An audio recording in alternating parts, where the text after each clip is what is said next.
Cativeiro ou home office? Como é que vai essa sua vida aí de trabalhar em casa? Você que teve a possibilidade de, nessa pandemia, fazê-lo. Essa é uma pequena contribuição e singela que eu faço para essa bandeira que foi levantada aí do setembro, para a gente discutir sobre saúde mental, né? Então, acho que todos nós que estamos trabalhando de casa, em especial aqueles que nunca trabalhou de casa, estão vivendo sob bastante pressão. Então, principalmente pressão emocional, pressão mental, né? E eu queria trazer aqui algumas reflexões que, tomara Deus, vão te ajudar um pouquinho nisso. Eu trabalho em casa há 10 anos e muitos dos meus colegas também trabalham de casa, nos diferentes lugares que eu trabalho, e exclusivamente de casa, porque antes eu trabalhava na empresa e em casa, né? Meio workaholic, assim, mas exclusivamente de casa há uns 3 anos, 4 anos. E vira e mexe eu vou no lugar, vou na empresa, vou na organização, mas a maior parte do meu trabalho é feito em casa. Então, o que foram as principais coisas que eu aprendi nesses tempos e que eu quero compartilhar aqui com vocês? Primeiro, eu quero te perguntar, agora, se você fez essa mudança, né, de estava trabalhando no trabalho, agora tá trabalhando em casa, você parou para fechar o balanço, assim, pensar o que eu perdi, o que eu ganhei, o que está sobrando, o que está faltando? Porque tem gente que consegue ganhar tempo para fazer esporte, tem gente que ao trabalhar de casa acaba trabalhando o dia inteiro e não consegue fazer esporte. Tem gente que fica feliz que está mais com a família. Tem gente que fica triste porque a família está agora irritando e aquele momentinho sagrado que tinha agora se espalhou e ocupa o dia inteiro e não está legal. Então, eu fico curioso de saber para você o que abundou, o que melhorou, o que está sobrando, o que está bom, e o que está faltando, o que ficou pior, o que você não está conseguindo fazer. Assim, o que funcionou para mim trabalhando em casa é o seguinte: primeiro, você precisa ter um espaço de trabalho. E aí eu estou consciente que nós temos situações muito diferentes num país obscenamente desigual. Então eu posso estar falando com muitas situações diferentes, né? Então, assim, se você tiver a possibilidade na sua moradia, se você tiver a possibilidade de ter um lugar para você trabalhar, é muito bom. Então, eu e a Carol agora a gente tem um escritório e é lá que a gente estuda e trabalha e faz os calls e faz as coisas todas. E até tem uma brincadeira, porque como a gente mora no interior, terra é muito mais barato, né? Então a gente tem duas casinhas. E aí uma casa fica o escritório e aí a gente atravessa um rio, um riachozinho que tem um portal. E aí ela fica brincando. Passando daqui para lá é o portal da produtividade, né, quando vai para o trabalho, e quando passa daqui para lá, do trabalho para casa, é o portal do amor, o portal da família, né? Então a gente até muda uma chavinha dentro da gente, agora vamos trabalhar, né? Que eu acho que essa é uma das grandes dificuldades de trabalhar de casa, né? Quando é que você está vestindo cada chapéu? Em que momento você verdadeiramente veste o chapéu de estar trabalhando ou veste o chapéu de estar em casa para poder aproveitar a sua família, o seu lazer, o seu ócio.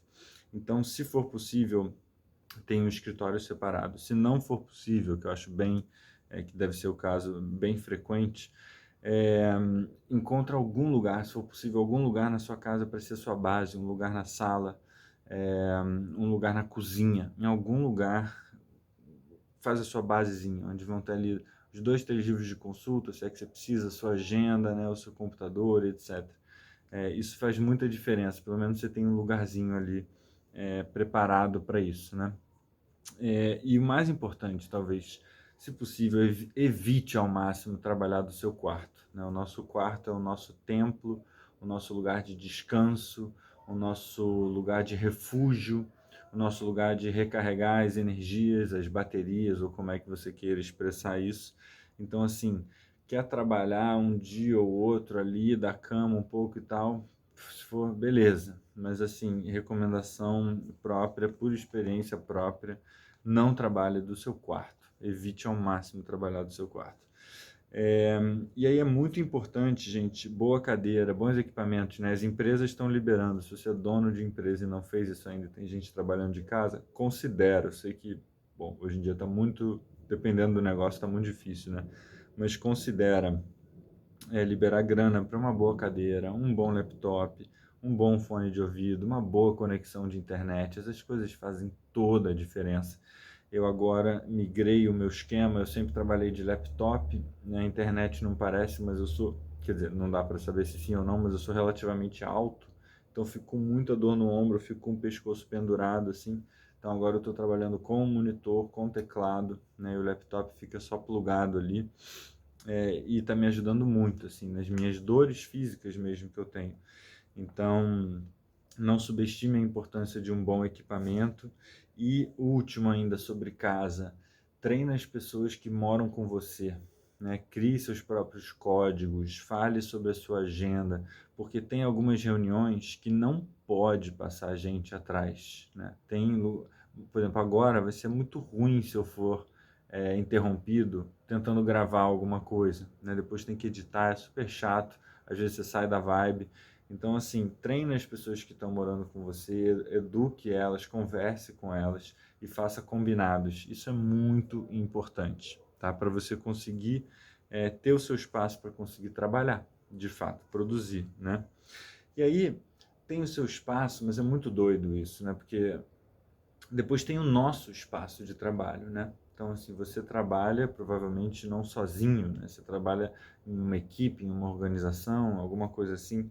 E antes você tinha, então, se você trabalhava fisicamente, você tinha um local para onde você ia que muda completamente o jogo, né? Porque, assim, tudo bem, nós cada um tem o seu cargo, cada um tem a sua função, os processos dos quais participa e tal, mas a gente sabe, como diria o Ricardo Semler, tem um organograma, né, que é uma representação visual de como a empresa deveria funcionar, e tem o humanograma, que é como a empresa de fato funciona, né? Porque aí tem vínculos afetivos, tem a pessoa que joga tênis e você joga também, tem o outro que adora um cafezinho e você está sempre com ele, tem a outra amiga que você vai sempre almoçar junto, tem o outro que você passou um perrengue junto, ou um outro que te pegou fazendo uma coisa transgressora e vocês têm o segredinho vocês ali, tem outro que tem a mesma paixão que você de um projeto específico que talvez vai nascer naquela organização. Então, assim, tem coisas que vão muito além do que está no organograma, e quando a gente está dividindo um espaço juntos, esse imprevisível, essa serendipidade, esses encontros que acabam juntando pessoas e emerge algo dali, isso acaba, assim, são coisas invisíveis, são coisas que não dá para planejar ou controlar, mas muitas delas são desejáveis, né? E nós, como líderes empresariais, como pessoas que participam de organizações, que queremos ver transformações positivas, vamos botar assim, nessas organizações, nós perdemos muito quando perdemos um espaço coletivo de trabalho. A pergunta é, então, como que a gente supera isso? Né? Como é que a gente... Olha, é muito difícil suprir essa falta. Eu não encontrei ainda formas de fazê-lo.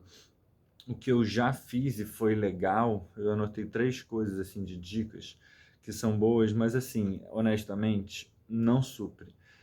E eu temo principalmente pelas pessoas mais júnior, pelas pessoas que estão há menos tempo na organização, porque você, né, imagina, você está trabalhando, recebeu um fornecedor, ou um comprador, ou um cara visitou de fora, ou você está fazendo um relatório, uma coisa nova, você descobriu uma coisa nova, é aí que uma boa pessoa que trabalha bem, né, pelo menos que eu considero que trabalha bem, é aí que ela chama a pessoa nova, pô, você quer ir na reunião comigo? Posso poder te mostrar essa parada aqui? Pô, você está querendo me ajudar, não sei o quê. Então essas coisas de ter as pessoas por perto ajudam muito, principalmente quem acabou de entrar, quem não conhece muitas pessoas ali dentro, dificulta muito você fazer vínculos sem ter essa coisa, né? De, chegou antes na reunião, pô, fez um favor ali para o outro e tal. Então, as empresas são muito vivas, né? Embora a gente tenha os planejamentos, as metas, os projetos, os organogramas, os valores, os não sei o quê, isso a gente tenta botar ordem em toda uma vida, em todo um caos, e é importante, né? Mas tem tudo isso que acontece. Então, quais foram as 3 coisas que eu anotei aqui? Bom, primeira, uma prática interessante que vocês podem tentar aí é fazer o coworking online, né? Ou seja, vamos supor, eu abro um Zoom aqui, ou um Google Meet, ou sei lá o que você usa, e aí eu mando para todo mundo da equipe, por exemplo, para todo mundo que quiser, e aí quem quiser conecta e fica ali trabalhando, de boa, como faz normal, né? Bota um fone ou não, tira o microfone, faz alguma coisa, mas se sente mais acompanhado, vê as pessoas ali, aí, putz, recebi um e-mail de alguém, você fala, pô, fulaninha, você viu o e-mail aqui que caiu? Pô, você sabe, não sei o que, não sei e tal. Aí, às vezes o outro tá ligando, aí, pô, quer tirar uma dúvida no telefone, aí fala, pô, e aí, você... Então, assim, a gente emula, mal e porcamente, o que é a vida mesmo, né? Quando a gente está numa sala, trabalhando juntos, se a gente faz um coworking online. É interessante, eu já fiz algumas vezes. Entrar antes na reunião, isso é bem legal também, e sair depois, né? Então, assim, você tem uma reunião às 2 da tarde, fala que você vai abrir a sala 1h30. Aí quem quiser chega 1h30, 1h40, troca ideia, como é que tá seu filho, não sei o quê, e volta às aulas, e tarará, e discute alguma coisa, faz uma piada, tira uma dúvida. Então, assim, geralmente os tempos de reunião são muito... Bom, aí varia muito, né? Eu estou fazendo uma grande generalização aqui, mas muitas vezes os tempos de reunião são muito blocados, né? Então a reunião tem a pauta que vai acontecer, tem muito assunto, então a gente não dá espaço para aquilo justamente que é vivo, aquilo que é imprevisível, aquilo que surgiu ali na hora e tinha que resolver. Então, se você abre a sala um pouco antes, se você convida as pessoas a ficarem um pouco depois, a gente já fez também almoçar, né? Tá agora do almoço. Hora do almoço, beleza, vamos almoçar então. Pega aí teu prato, eu pego o meu, o que que você está comendo e tal, não sei o quê. Então, esse tipo de coisa dá para fazer. E uma terceira, eu tenho até vergonha de falar isso, mas enfim, eu acho que do jeito que o mundo está hoje, às vezes o óbvio nunca é dito, né? Ligar para conversar, sabe? Eu tô gravando esse troço aqui, esse vídeo, num celular, olha só. E o celular, além de acessar a internet, mídias sociais, publicar com ele, além de ser um supercomputador na sua mão e fazer 1 milhão de coisas e, enfim, ele também liga, sabe? Se você pegar e ligar, e as pessoas às vezes atendem. Então, assim, ligar para bater papo, né? Ligar para saber como as pessoas estão. Hoje, uma pessoa que eu estimo muito, assim, um amigo do meu pai, das antigas, então, me ligou. E a gente ficou batendo papo, foi tão legal. Então, assim, liga para os seus colegas de trabalho, aquelas pessoas com quem você normalmente almoçava, mas não está almoçando agora, que não está vendo muito. Conversem, até do ponto de vista de saúde mental, né? Nós, seres humanos, precisamos de companhia, precisamos ser escutados, precisamos escutar o outro. Então, lembre-se que seu celular também liga e usa esse feature aí do celular, que é muito bom. Assim, pergunta que surge, né? Como é que eu vou garantir que o trabalho que precisa ser feito pelos outros está sendo feito? Uma pergunta bem comum de liderança, produtividade, né? Um super tema. Surgiu muito, assim, esse briefing, né? As empresas, veio pandemia, os RHs vieram com essa demanda, assim, caramba, como é que a gente vai fazer? Como é que trabalha em casa? Que software usar? Como é que faz reunião online, etc e tal. Eu não vou entrar na maioria desses temas aqui hoje, mas eu quero fazer, tipo, botar bandeirinhas de perigo, sabe? Quando a correnteza no mar está muito forte e o salva-vidas bota lá uma bandeirinha, perigo, correnteza forte. É, eu quero trazer 2 bandeirinhas aqui.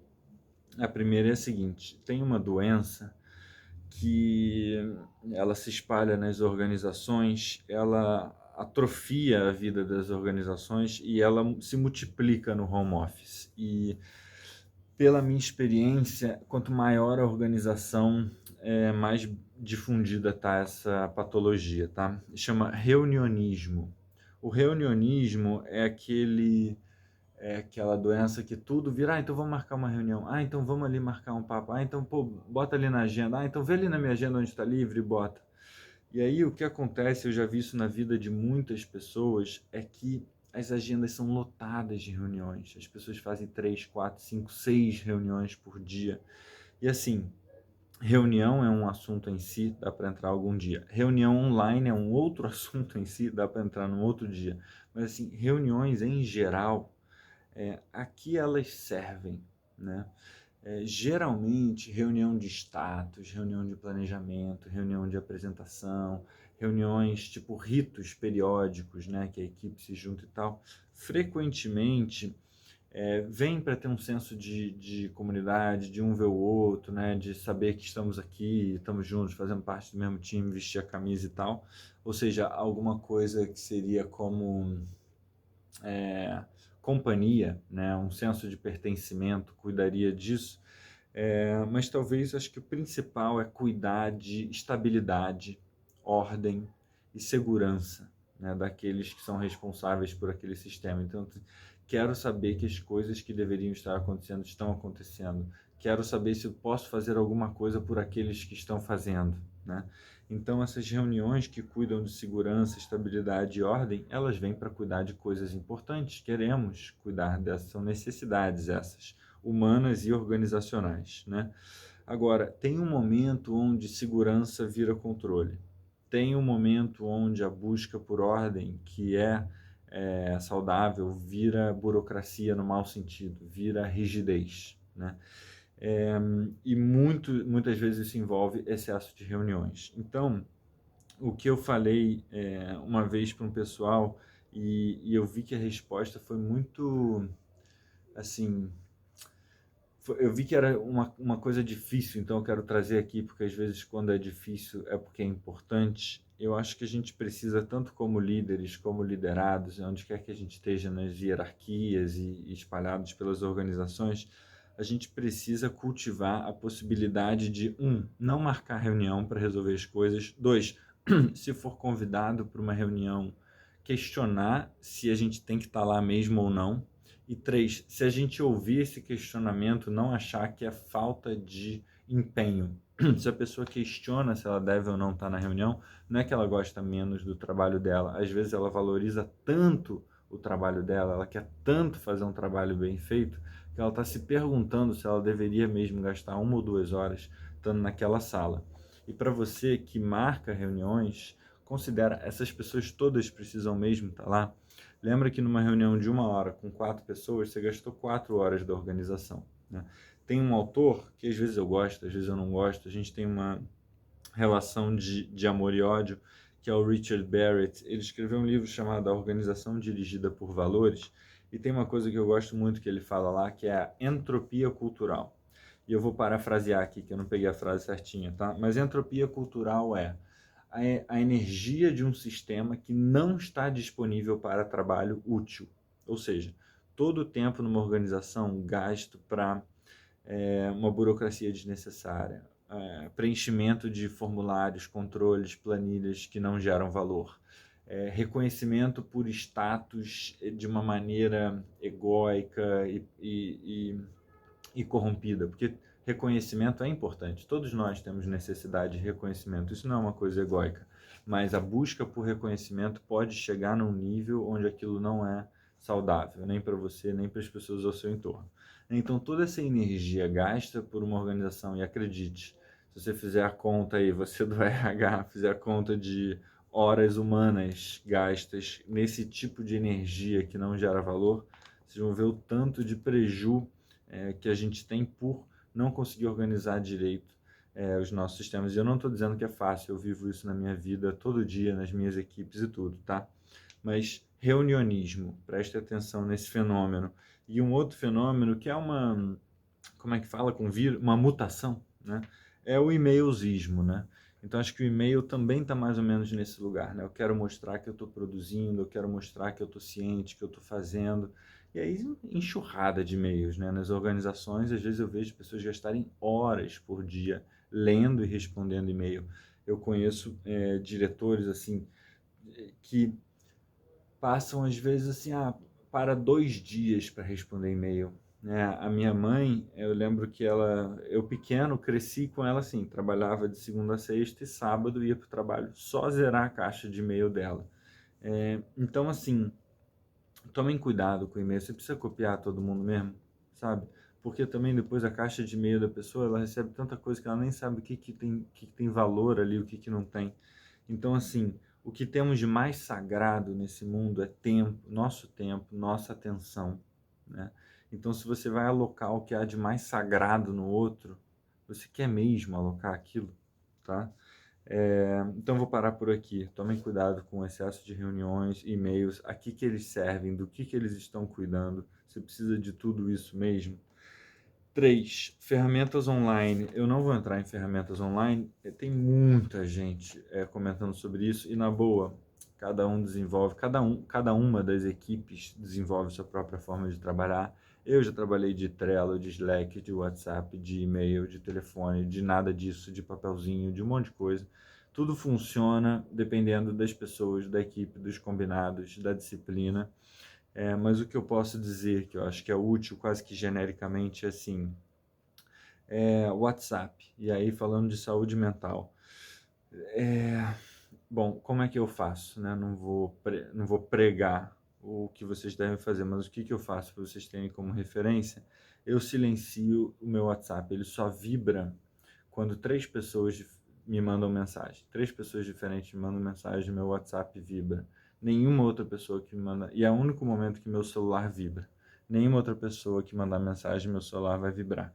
E nos últimos meses, só que o que acontecia? Isso era ótimo, porque se meu celular vibrava, eu ia lá ver, porque era importante para mim, né? Só que acontecia, eu ia botar despertador, então, assisti um Netflix com a Carol, tava naquele clima soninho, beleza, cheguei na cama, vou botar aqui o despertador para amanhã às 6h30 acordar, abri o celular para botar no despertador, tava no WhatsApp, vinha aquele monte de grupo, de coisa, de nome, de pessoa, de prazo, né? E aí, mesmo se eu não entrasse naquela mensagem, já desencadeava um processo mental aqui de estresse, de ansiedade, de caramba, tem que responder, eu perdi o sono, né? Então, eu estou testando nos últimos meses, no mesmo celular, esse aí que me grava, e é a coisa de dois chips, né? Então, chega o momento do dia, eu desligo o chip do trabalho, chega no final de semana, eu desligo o chip do trabalho. Estou testando isso, tá? Por enquanto está funcionando bem, mas tem toda uma migração, os meus amigos não sabem meu telefone e tal. É, esses relatóriozinhos de celular, de bem-estar, são muito legais também. Eu recomendo para quem tem celular que tem isso, que dê uma olhada, né? Quantas vezes você abre o celular por dia? Qual é o limite que você vai botar em cada aplicativo? Eu, por exemplo, eu não sou viciado em Instagram e Facebook, que eu sei que é um vício para muita gente. Então eu tenho esses desinstalados do meu celular, eu só entro no Instagram para quando eu publico alguma coisa no YouTube, eu vou lá, ou por escrito, né? Eu vou lá no Instagram, no Facebook, boto e deleto do celular de novo. Mas eu sou viciado em YouTube. Então isso é uma coisa que eu estou vendo com bastante carinho e critério, tentando entender como é que eu vou lidar com como é que eu lido com esse meu vício, né? Então comecei a fazer minha própria programação, quais são os programas que eu vou assistir, não vou mais nas recomendações que o YouTube me traz. Então estou tentando trazer limites. O que eu tenho que ter feito no meu dia? Já tem que ter meditado, já tem que ter alongado, tem uma certa quantidade de coisas. Eu não posso, assim que eu acordar, pegar o celular. Eu tenho que dar pelo menos 40, 50 minutos, preparo um suco, não sei o que, depois eu pego o celular. Então comecei a testar comigo o que funciona. Eu acho que quando a gente fala de bem-estar, é muito de cada um, né? Então, testem aí vocês. Eu tô até curioso para saber estratégias que vocês têm. E uma última coisa que eu faço, agenda semanal também. Isso me faz muito bem, sabe? Parar na sexta, no sábado ou no domingo, projetar minha semana seguinte, falar, caramba, quais vão ser os grandes marcos dessa semana? Se chegar no final da semana e eu tiver feito isso, eu vou me sentir orgulhoso de mim mesmo. Quais são os meus, entre aspas, que eu aprendi com o amigo Fred, quais são os meus momentos de dignidade? Sabe, aquele momentinho de beber um expresso, assistindo um Porta dos Fundos, sabe, aquele momento assim, tranquilo, qual é o livro que eu tô a fim de, porra, pegar essa semana e ler? Então, para mim funciona, né? Quando eu boto na agenda, aquilo lá se torna real. A chance de eu fazer é maior e eu posso ser rebelde com a minha agenda. Então, uma coisa que a Carol me ensinou, minha esposa maravilhosa, é que tem as metas mínimas, que ela chama, e tem as metas maravilhosas. Então, assim, o mínimo que eu vou fazer de plantio é isso, isso, isso. Mas o maravilhoso, se eu tirar a onda, meu sonho, assim, do Guilherme mais maneiro que eu conheço, ele, pô, não vai só roçar aquela partezinha, não. Ele vai abrir um canteiro e vai plantar não sei o que, e vai fazer não sei o que lá. Então, as metas mínimas, eu chego à noite e falo, porra, mandei bem, tô bem comigo mesmo, fiz o que eu tinha que ter feito. E se sobra disposição, tempo e tal, se eu não caio nos meus vícios, eu consigo, pô, ser maravilhoso, né? E pausa, gente, é muito importante, né? Agenda me ajuda a não procrastinar, mas agendas, elas às vezes me deixam num ritmo frenético e aí eu viro uma máquina fazedora de coisas, né? Então, assim, momentos de pausa de 40, 50, 50 minutos, pausa, dá uma volta, 10 minutos, 5, mesmo se você estiver dentro de casa, dentro de um apartamento, mesmo se você não puder descer para dar uma voltinha no bairro, se não tiver um parque perto, cara, dá uma volta, bebe uma água, faz um xixi, senta no sofá, alonga, faz alguma coisa, isso faz muita diferença. E outra coisa que faz muita diferença também, que eu acho que eu tinha que ter falado antes, é trocar de roupa para trabalhar. Isso para mim funciona bem também. Se eu vou trabalhar de pijama, se eu vou trabalhar com a roupa de plantio, eu estou em outra vibe. Eu tenho que trabalhar com a minha roupinha de trabalho. Não precisa ser nada demais, uma bermuda, um chinelo, né? Não é um terno que eu boto, não. Mas a minha roupinha, que é a roupinha que eu ia trabalhar na empresa quando eu ia para a empresa. Talvez seja tema para um outro vídeo, né, o vídeo das necessidades humanas, que eu estou devendo aqui há algum tempo, mas eu falei sobre isso no vídeo do Mark Sniff, né, quem quiser já pegar alguma coisa sobre isso. Nós, seres humanos, temos necessidades, né? E aí você já ouviu isso do Maslow, da pirâmide de Maslow, do Frederic Laloux, do Reinventando as Organizações, ou do Richard Barrett, ou do, como é que ele chama, Marshall Rosenberg, da comunicação não violenta. Tem um monte de gente que trabalha essa perspectiva de que os seres humanos são muito diferentes. Madre Teresa de Calcutá, com Hitler, com Jesus, com eu, você, Bolsonaro, Lula, a galera toda, todo mundo diferente, pensa diferente, teve infâncias diferentes, né, com traumas diferentes e tudo diferente. Mas nós compartilhamos as mesmas necessidades, né? Dentre elas, necessidade de segurança, necessidade de estabilidade, ordem, necessidade de companhia, necessidade de um significado na vida, necessidade é, do que de identidade, já falei, de reconhecimento, enfim, a gente tem um monte de necessidades, né?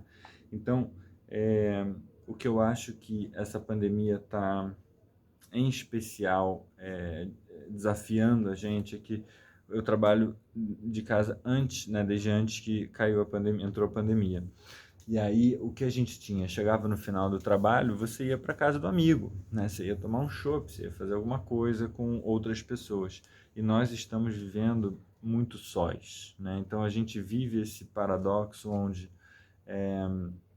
nós estamos hiperconectados, né? Com quase qualquer pessoa no mundo que você quiser, você está conectada e, ao mesmo tempo, nos sentimos sós. Muitos de nós têm essa experiência de solidão. E solidão é algo muito perigoso e, eu diria, desumano. Nós somos mamíferos gregários e muita da nossa companhia, desse senso de eu vestir uma camisa, de fazer parte de algo, né? Isso que vem nas igrejas, né? Nas religiões, você faz parte de um grupo de pessoas que acredita nas mesmas coisas. Isso é do futebol, né? De outros esportes, você torce para um time e veste uma camisa junto com outras pessoas. Isso tem também nas empresas, né? Muitos de nós têm esse senso de identidade, de comunhão muito ligado a fazer parte de uma organização. E agora que a gente está em casa, muitos de nós estamos nos sentindo sós, embora muitos ainda estejam em organizações. Então, eu queria só fazer esse adendo, que eu acho que é muito importante a gente cuidar desse ponto, da maneira que der para cuidar. Eu sugiro para quem quiser ir mais fundo nisso, ler um texto que eu traduzi do Eisenstein, ele toca um pouco nesse tema. Eu acho que eu vou terminar com isso. Eu tinha pensado em continuar para essa história das necessidades, mas eu vou parar para ficar com meia hora. Mas eu vou terminar com esse trechinho de um texto do Eisenstein que eu traduzi, que fala desse tema da solidão. Ele fala assim, estava falando quando entrou a pandemia, né? É impossível medir as mortes adicionais que podem advir da depressão induzida pelo isolamento, por exemplo. Ó, depressão induzida pelo isolamento, ou o desespero causado pelo desemprego, ou a imunidade reduzida e a deterioração da saúde que o medo crônico pode causar. Tudo isso a gente está vivendo, né? O medo crônico, o isolamento, o desemprego. Estudos sugerem que a solidão e a falta de contato social aumentam a inflamação, a depressão e a demência. A solidão e a falta de contato social. Segundo Lisa Rankin, uma pesquisadora, a poluição do ar aumenta o risco de morrer em 6%, a obesidade em 23%, o abuso do álcool, que é um problema seríssimo, inclusive no Brasil, 37%, e a solidão, 45%. Então, minha gente, nessa minha singela contribuição para esse setembro, onde a gente está falando sobre questões mentais, eu desejo a você que você esteja bem acompanhado, né? Que você tenha se reapaixonado pela sua família, e que você encontre companhia, se você estiver só fisicamente em casa, então que você use esse milagre que a gente tem aqui do mundo virtual para conseguir se conectar com outras pessoas. Se você estiver trabalhando de casa, me conta algumas das dificuldades, me diz se algumas dessas dicas te ajudaram, e a gente vai se vendo por aí.